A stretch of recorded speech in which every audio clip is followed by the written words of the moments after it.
The RICO case filed by Little Rod is dismissed against Sean P. Diddy Combs. Lucian Granger of Universal Music is in the clear. And Little Rod's lawyer was crushed by the judge for making misstatements and lodging schoolyard taunts.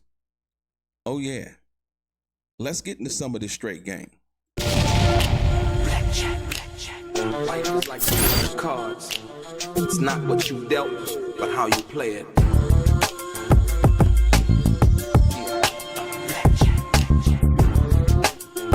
Play each situation correctly. I remember they used to laugh at a brother.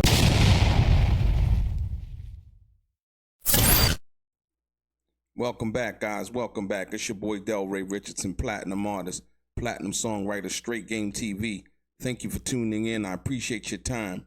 Do me a favor, click on the thumbs up button. Also subscribe to the channel.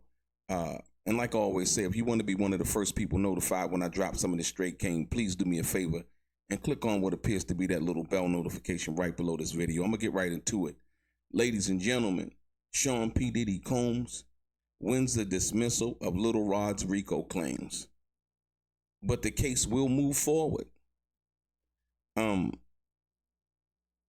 The ruling basically dismissed the sweeping accusations as far as the Racketeering, Influence, and Corrupt Organizations Act that Little Rod filed in his civil claim against Sean P. Diddy Combs. Basically, the judge said, you know, you guys are reaching. You know what I mean? The federal judge dismissed the civil racketeering accusations and other claims filed against Sean P. Diddy Combs by a former collaborator, Rodney Little Rod Jones, though he has allowed parts of the music producer's sexual abuse lawsuit to move forward. This was yesterday. The decision was yesterday by Paul J. Octon, and he ruled that Jones could not sue Diddy.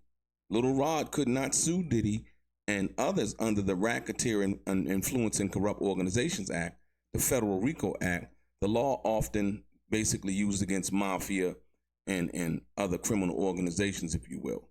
The judge said Lil Rod hadn't shown that the alleged illegal enterprise operated by Diddy, the kind of illicit operation outlawed by the RICO, had directly caused the star to renege on paying Jones for his work on the Love album, right? So basically, it goes back to what this lawsuit was all about. It basically says that Little Rod was kind of exaggerating, or his lawyer and him were kind of exaggerating in their claims against Sean P. Diddy Combs. I tried to, like I said, I don't want to say that I told you so, but I tried to explain it to most people.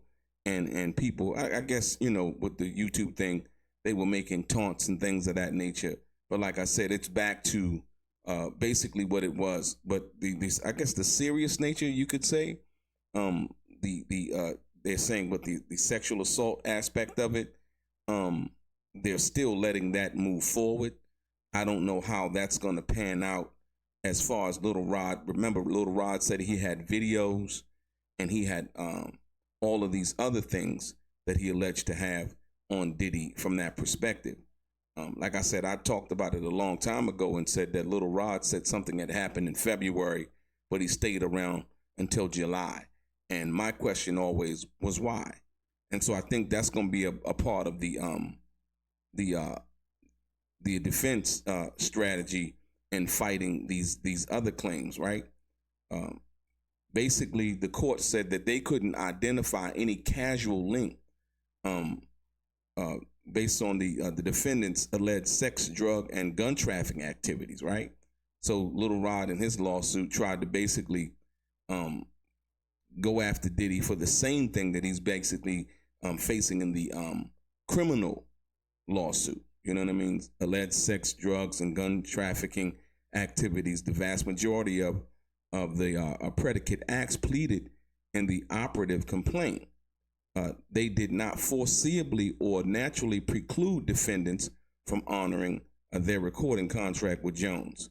So basically, the judge said none of those things that they mentioned under the RICO Act and that they were trying to get Diddy with in a civil case, stop Diddy from honoring their recording contract with Jones. So, none of that stuff was related to and like I said, once again, it's easy to just say anything in a lawsuit, and a lot of people get excited about it because, like I said, if they hate somebody, they don't like somebody or whatever, like, oh yeah, the diddler, Diddy, whatever. Like, people can say what they want, but I like to choose to focus on the facts. And like I say, as you see right now, the judge, when you go into a courtroom, a good judge is going to look at the stated allegations, and he's basically going to apply the law according to how it's supposed to be applied. And when Little Rob, they were talking about all of these other sex trafficking, drugs, and gun trafficking activities. None of that had anything to do with Diddy paying or honoring the contract that he had with Little Rod. You know what I'm saying? So the ruling on Monday dismissed the RICO charge against Combs and his chief of staff, Christina Karam. So that's a good thing. So like I said, I don't know the Christina Karam thing and her, because she was actually sued under the same civil suit. So the RICO charge against Combs and his chief of staff, Christina Karam, and his businesses basically were dismissed. So the judge also dismissed Jones' breach of contract claim and several claims of emotional distress, finding them legally deficient. Basically, they had no teeth. You know what I mean? Claims of breach of contract, the judge threw that out. Emotional distress, Little Rod was basically claiming emotional distress. The judge threw that out. He basically said that they were legally deficient. So, but the judge did allow several other key accusations to proceed, including sex trafficking, sexual assault, and the claim that Combs is liable for an alleged assault perpetrated by others at his house. Those claims will now proceed into more litigation and toward an eventual trial. So none of this is criminal. So like I said, if it's just a money grab or if it's just some kind of settlement that Diddy makes now, pays Little Rod his money that he owed him, if that's something that Little Rod and his attorney would be willing to take, the question is how much. I don't know if that'll happen. You know what I mean? None of us know if it'll happen. And I don't think Diddy will do that at this particular time, because if he did, then in his criminal case, it would almost make him look guilty of the acts that were lodged, of the charges that were lodged in the criminal complaint, if you will. So reps for the defendant and the attorney for Jones did not immediately return the request for comment. Combs has repeatedly denied the allegations.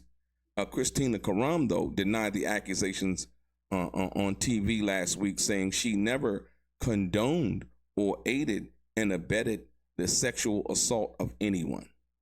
That's a good thing for Sean P. Diddy Combs, because if she said that in this on television, that she never condoned or aided and abetted the sexual assault of anyone, that would mean 9 times out of 10 that she wouldn't be testifying against Sean P. Diddy Combs, because she would have to say that she did those things if she was testifying on the government's behalf in Sean P. Diddy Combs' criminal case.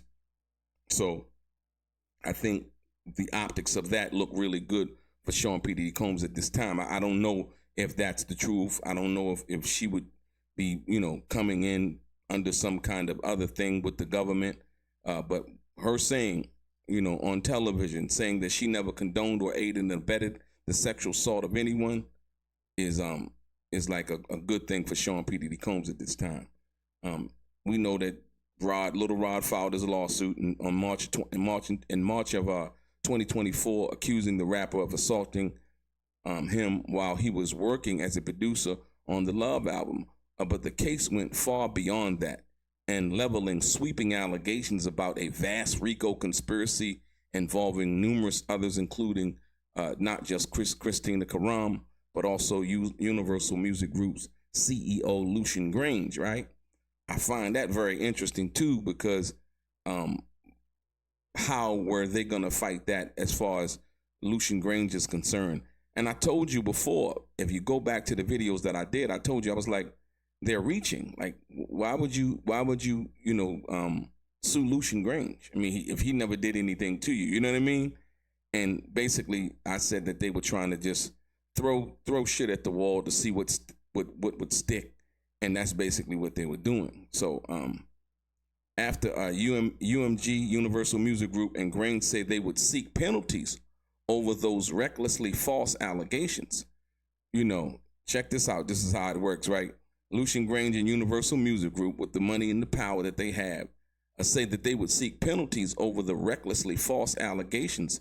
Jones' attorney, Tyrone Blackburn, conceded that there had been no legal basis. So he conceded that there were no legal basis for filing them and asked to have them withdrawn immediately. So Lucian Grange and Universal Music Group are now in the clear from the Little Rod lawsuit, and Tyrone Blackburn, his lawyer, basically conceded that there had been no legal basis. I told you. I didn't want to tell you so, but like I said, but yeah, there were no legal basis for filing them and asked to have them withdrawn immediately. But in Monday's decision, the judge sharply criticized Tyrone Blackburn, man, saying he found the lawyer's conduct in the case unsettling at best. He noted that the court filings had been filed with insults, misstatements, and exaggerations, right? Wow. And said Blackburn had leveled schoolyard taunts at opposing lawyers. You see what I'm saying? So like I said, this is the thing that's going to make this Diddy thing seem crazy and money driven, if you will. Tyrone Blackburn just conceded that him mentioning Universal Music Group and Lucian Grange had no legal basis. So that means he just did it to do it. And the judge basically saying, hey man, that's unsettling. Why would you do that? That's crazy, right? That didn't win Little Rod anything. Actually, it made Tyrone Blackburn look bad. And it's like, if anything, if Little Rod had anticipated on working in the music business again, I don't think that'll ever happen, especially as far as the Universal Music Group side of things, if you will. And so, the judge basically said that he sharply criticized Blackburn, saying he found the lawyer's conduct in the case unsettling. He noted that the court filings had been filed with insults, misstatements, and exaggerations. And clearly, by him having those claims withdrawn against Universal Music Group and Lucian Grange is proof and fact of that, right? So, yeah.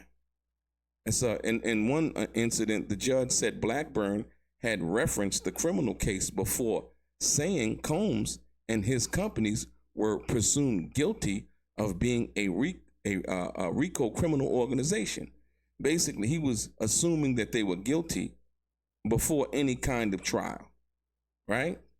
Which goes totally against the innocent until proven guilty, right? An obvious inversion of the bedrock innocent and until proven guilty standard at the heart of the American criminal law. So, yeah, Tyrone Blackburn was just basically saying, Diddy and his criminal organization was presumed guilty of being a corrupt organization, and you're not supposed to do that as a lawyer, because you wouldn't want anybody doing that to your client. In the reverse, basically the judge said that any licensed member of the bar would espouse such an absurd understanding of the law is not just disturbing, but shocking, the judge wrote Monday.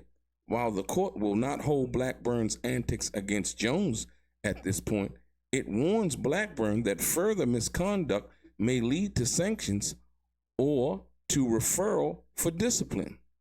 right? And said Jones' lawsuit is just one of dozens filed against Combs over the past year, accusing him of serious sexual abuse and other wrongdoing. He also faces a criminal trial in May on federal RICO and sex trafficking charges. If convicted, he's looking at a potential life sentence. Now, what I understand about this is that it's going to be hard for them to win the criminal case against Sean P. Diddy Combs. It is. It is. Because Christina Karam, who they were basically saying was part of this racketeering and corrupt organization situation, basically is saying that she never did anything to anyone from that perspective. She never helped, P. Diddy assault anyone, participated in any kind of activity involved in that.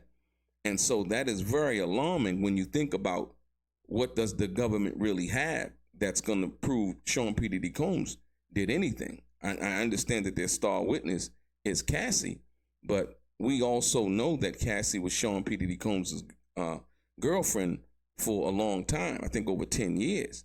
And such, she participated willingly in the things that her and Sean P. Diddy Combs did at the time they were in a relationship. Another thing, Little Rod had alluded to these tapes that he said Diddy had with NBA players, music executives, and all of these other things. Once again, there were no tapes. Remember, Little Rod was the person who lodged those accusations in regard to there being tapes. And to me, the judge was saying what he was saying in regards to those misstatements involved those tapes that he said that he Little Rod had or saw or Diddy told him about. And that was one of the things that made them do those raids. That was the Little Rod's lawsuit was the lawsuit that basically put everybody's ears up and eyes up in regards to doing the raids. And when they went to Diddy's house, they basically found no tapes. Diddy's lawyer came out not too long ago as they had did discovery or started discovery in his criminal case and basically said they don't have any tapes that, the government claims the tapes existed. We remember Courtney Burgess. We remember that fake book and all of those things that they were alleging to have, and these tapes and hard drives and all of this stuff from Kim Porter. None of that stuff existed. None of it existed. And P. Diddy's lawyer said that the only tapes or that they had from anyone were from Cassie. And those tapes revealed consensual acts of love and sex or whatever you want to call it from that perspective. So this is going to be interesting, man. I tried to tell people, but more importantly, I tried to explain it. But, people are going to think what they're going to think. And I just like to, deal with the facts. Just deal with the facts of what's going on. And it was kind of like I thought with the Little Rod situation. I was like, they're reaching what, like Lucian Grainge, Universal Music. They have nothing to do with what he's alleging Diddy had. He tried to make it look like it was this grand conspiracy and that the music industry was part of this big, trafficking thing and all of that. And it wasn't that. And like I said, a lot of people want to believe the most negative thing that they can believe because that's just how some people think. That's just how some people roll. They think, negative. They never think positive. The only time they think positive is whenever they think positive. But a lot of their thoughts are filled through negative energy, if you will. So yeah, this is I guess a win for Diddy, if you want to call it that. Little Rod, the RICO case. I don't understand how could he launch a RICO case in a civil lawsuit. That was another thing that most people didn't really understand. You know what I mean? And you can, like I said, you can do that, but there has to be a little bit more evidence. And in the situation involving Little Rod, it was simply not there, based on the fact that Little Rod had went on GoFundMe to try to raise money prior to making any kind of accusations. And he was talking about he wasn't paid for his production, wasn't given his publishing. and all of those things. So basically, that's where the case is basically going back to that square one situation. Like you said, the breach of contract was thrown out. All of those other emotional distress, all of those other charges were basically thrown out. They were deficient. You know what I mean? And so now we'll see what happens as this situation goes forward. And like I said, it's the other parts. It's hard to believe too, because like I said, when Little Rod said he was there in February of the year that he said everything happened, I think it was 2023, and then he stayed, and then something allegedly happened in June or July, and I was like, well, why would he still be around? And so it seems like he kind of got like these stories that came along that he was, he had to come with in order to try to sue Diddy to try to get some money. That's what it basically seems like was to me. But more importantly, he should have just went with the original claims of him not being paid, his publishing not being paid for producing, and I think he would have made out better. So, but we're gonna see what happens with this man. Like I said, looks like a half of a win for Diddy, a half of a loss for Little Rod. Lucian Grange and Universal Music, they're now off the hook. And Christina Karam, she's off the hook. And the only person left on the hook is Diddy. And with the sexual assault and the assault that happened, Little Rod alleged that happened inside a Diddy house, said somebody assaulted him or whatever. And so that's what's left. So we're going to see what happens with this, man. It's getting interesting. It's getting really interesting. Your boy DELRAY, Straight Gang.